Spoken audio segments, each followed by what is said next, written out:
Assalamualaikum warahmatullahi wabarakatuh. Terima kasih sudah klik video ini. Kalian pasti udah pada tahu kali kan kalau katanya nih malam Jumat adalah sebuah malam yang sangat sakral di mana katanya setan-setan berkeliaran gitu kan. Nah, inilah kita ngomong-ngomong soal setan ini ya. Malam ini aku akan menceritakan sebuah kisah horor yang masih berkaitan dengan setan tentunya, yaitu tentang perkampungan setan, Wak. Jadi ternyata makhluk halus seperti mereka ini ada kalanya bisa mendiami satu wilayah khusus sebagaimana manusia pada umumnya. Tapi karena sosok-sosok itu tidak kasat mata, Wak, biasanya manusia ini kan yang nggak ngeh lah kalau misalnya mereka ada di sana juga gitu. Hal itulah yang kemudian menjadi sumber konflik antara manusia dengan makhluk halus ini. Nah, kisah horor yang akan aku ceritakan malam ini adalah rentetan teror mistis yang menimpa kakeknya Wawa yang tidak sengaja menempati sebuah kampung setan, Wak. Nah, penasaran gimana kisahnya? Bentar lagi aku ceritain ya. Sebelum aku masuk ke kisahnya, aku juga mau ingatin kalian, buat kalian yang mau berbagi kisah horornya, boleh langsung email aja ke email kisahhororwawa@gmail.com dengan subjek judul kisahnya kalian, Wak. Dan jangan lupa juga sertakan nomor WhatsApp sama Instagram kalian supaya nanti kami gampang hubungin kalian kalau misalnya kisah kalian di-up di video selanjutnya ya. Nah, sekarang tanpa berlama-lama baru nih kita langsung masuk ke cerita tentang kampung setan. Check it out.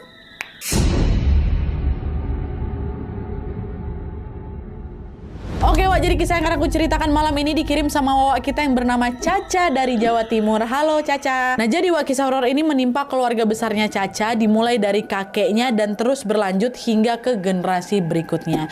Dan by the way, sesuai dengan permintaan Caca, Wak, semua nama dan tempat yang ada di kisah ini sudah kami samarkan ya. Nah, jadi Wak, Caca dan keluarganya ini tinggal di salah satu desa di kota J yang ada di Jawa Timur. Mereka menghuni sebuah rumah secara beramai-ramai bersama 3 generasi sekaligus. Jadi dalam satu rumah ini ada 3 generasi ya.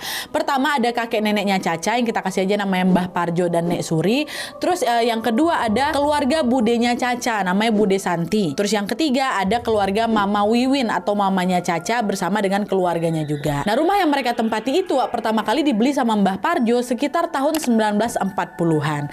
Jadi sekarang kita tarik mundur ke kisah di tahun 1940-an ini ya. Ini aku paling suka kali nih kalau dapat kisah dari kakek-kakek awaknya. Kisah zaman dulu tuh horornya lain, Wak. Dan di sini juga untuk memudahkan ceritanya tanpa mengurangi rasa hormat, aku akan menyebut tokoh-tokohnya ini langsung dengan namanya, Wak, ya biar gampang gitu. Jadi ceritanya pada awal tahun 1940-an, Wak, Parjo kakeknya Caca ini bekerja sebagai seorang tentara di kota S yang ada di Jawa Timur. Sementara Suri neneknya Caca ini bekerja sebagai seorang bidan di kota yang sama dengan Parjo. Nah, setelah resmi menikah, Wak, Parjo ini tiba-tiba mendapatkan tugas mutasi yang mewajibkan dia pindah dari kota S ke kota J. Parjo pun segera langsung mengajak istrinya untuk pindah juga ke kota J ini. Nah, mendengar ajakan itu, Suri ini pun langsung setuju dan berkata, "Ya udah Mas, aku ikut kamu, aku akan resign dari pekerjaanku."